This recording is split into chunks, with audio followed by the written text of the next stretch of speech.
Hype is a funny thing that we've all fallen prey to at one point or another. Yes, you too, don't lie to me. Let's talk about it down in the comments, but first, my opinion. I'm Tarmack, and this is Feature Creep.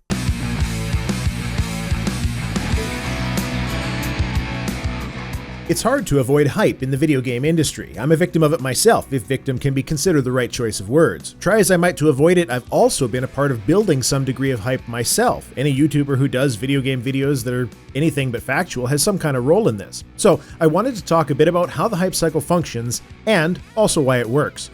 There's a visual representation of hype referred to as the Gartner hype cycle, which I've got on the screen. It's a bit less useful for an individual product launch, and yes, I'm aware it's for talking about industry trends in general for emerging technologies, but it is a reasonable analog to use here because product launches do follow a very similar pattern. The video game industry is somewhat unique in that most product-focused markets don't operate on a hype cycle in the same way. So, for a period of time in development, nothing is known, which is that flat bit portion in Section 1. Following that, we get the announcement or leak and all of the major promises made by developers and publishers in the initial run up to release. For many games, this could easily represent 3 to 4 years in time, and because of the social media changes over the last decade, that period of very selective information, which allows for interpretation by gamers, contributes to an inflated view of the capacity of what the new game has to offer. Now, ideally from the company perspective, they release their game when hype is at its highest before it dips down into the trough of disillusionment. Conveniently, pre-orders will open up on the slope up to the peak of hype, and if you do your job right, you'll release the game right at the peak. This is why delays are such a huge problem, because the company needs to weigh out the negative risk of releasing later due to hype exhaustion, or releasing on time but with a worse product in some cases. Usually, it's the actual release that causes the hype drop as well, and the reason for this is that gamers can now actually see what parts of the hype were real, and what was just marketing spin or consumer-speculated dreams. Now at this point, it must be mentioned that this kind of graph is not a hard and fast rule. Just look to a game like Undertale and see why it doesn't always apply. But for big budget, marketing heavy AAA titles, it does work pretty nicely. Following release, the customers will find out all of the things that the game doesn't do that they thought it would do. We could actually rename this the Trough of No Man's Sky to be more topical. Some troughs will be steeper and deeper than others. Once it hits the bottom of the trough, with any luck, the realistic view of what the game actually has to offer is seen, and the view of that game in the marketplace will trend upwards again, approaching its true value after the initial crash. This is also the stage where game mods come into play because that extra content is viewed part and parcel with the overall value of the product. Admittedly, this is also where a bad game could continue to slope downwards as the true product value is now known by the consumer and isn't what they were hoping for. One of the most interesting things to me lately about the hype cycle is the anti-pre-order culture that exists online. In the greater game customer group, those who discuss games online are a minority. And while it is difficult to pick out numbers on this, online communities can turn into a pretty loud echo chamber on many topics. Counseling people to stop pre-ordering video games is one such topic that's bandied about a fair bit, and you'll note that online it's usually met with agreement, to the point where people complain that they don't want to hear about it anymore because it comes up so often. There are a few arguments in favor of pre-ordering that is an integral part of the hype cycle, but from the corporate side, such as launch day discounts from places like Amazon. But for the most part, the benefits you get for either directly paying early or just providing a promise to pay by way of pre-order post-launch billing simply don't add up to much. It's a baby carrot on a stick in the general sense. So why do people continue to fall for it? I mean, historically, the only reason to pre-order was to make sure that the game store actually had a copy set aside for you on launch day. Short of collector's editions, this is a non-issue in the digital distribution marketplace.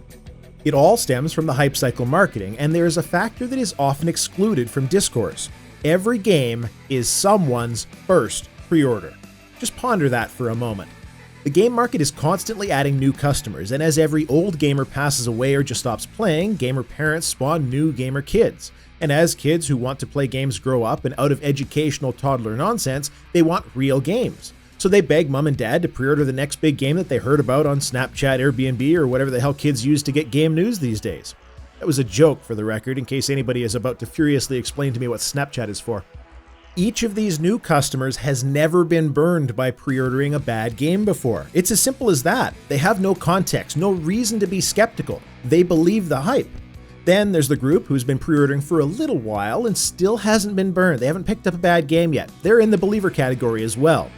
Follow that with the group that has bought a few bad games, but don't really follow online communities, so they don't have any idea that there were major undelivered promises in the game. They didn't have any conscientious objectors to temper the hype and marketing. It doesn't take long to chip away a very sizable group that keeps the pre-order portion of the hype cycle alive, and it's not a group of stupid people by any stretch. All you need to do is tell somebody they're getting 10% off or a few extra pre-order goodies, and it becomes a no-brainer decision to part with some money early on that basis. They were going to buy the game anyway, so whether it's early or not makes no difference to them. A lot of this is why I have a difficult time with the very adversarial way many gamers online attack people for pre-orders. The last thing a new entrant to the game industry needs is to be told they're stupid for pre-ordering a game that turns out to be bad. It's also why I don't think that going after pre-orders is the most productive thing that we can do to combat the hype cycle of marketing, but rather that refund policies is where the biggest victories will come from.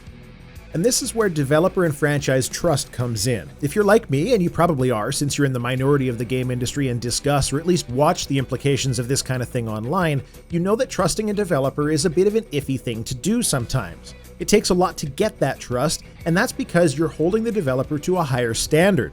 So what if you were a person who didn't really care about the game industry and you just buy a few games to pass the time? Or you're a younger gamer who really has only maybe 10 to 15 games you've ever played. It's a lot harder to be skeptical under those circumstances. You don't know the history of a company like Blizzard as far as polished diamond quality but heavy bent towards casual design. You don't know what Final Fantasy was or why the new Doom being fast like the old Doom matters. So again, why not throw a bit of money into the ring? You're only looking for a little bit of fun, not the next forever game as I've discussed in a recent video.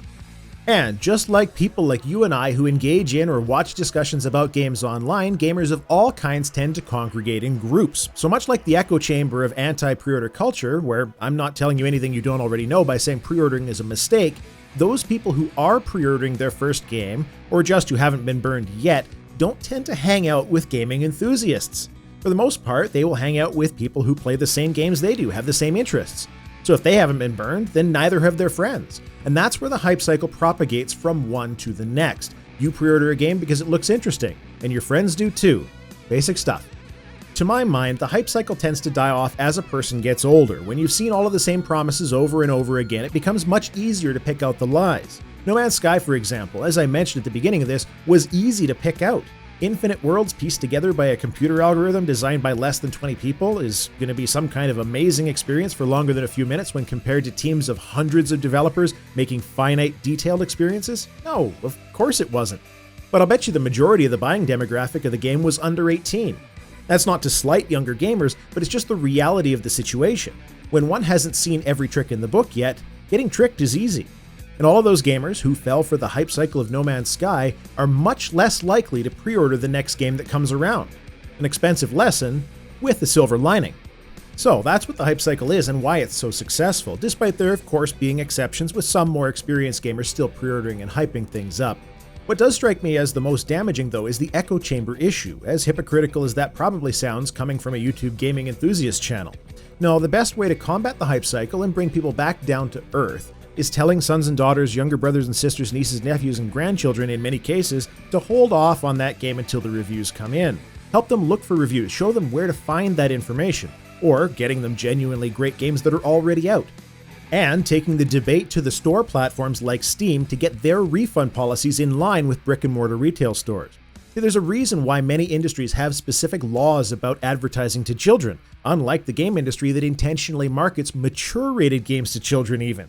Quoting EA CFO Blake Jorgensen, talking about the mature-rated Battlefield 1, quote, "We were worried that many of the younger customers out there didn't know that there was a World War II or Vietnam, so World War I," end quote.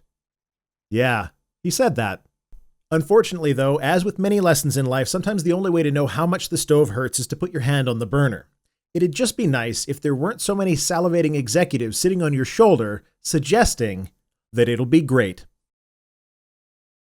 So, what other ways can gamers try to combat the hype cycle itself to be more reasonable about our expectations for new games coming down the pipe? I'd love to read your thoughts in the comments because I can't read your mind. Or can I? Feature Creep is a regular show every week, so as a result of this pinnacle of consistency, you should probably subscribe to the channel because that way YouTube will remind you when the next video goes up. And those wishing to berate me over my viewpoint on WoW private servers can hop on Discord, link in the description, to take the fight straight to the source. Thanks for watching. That's all I have to say. Tarmack out.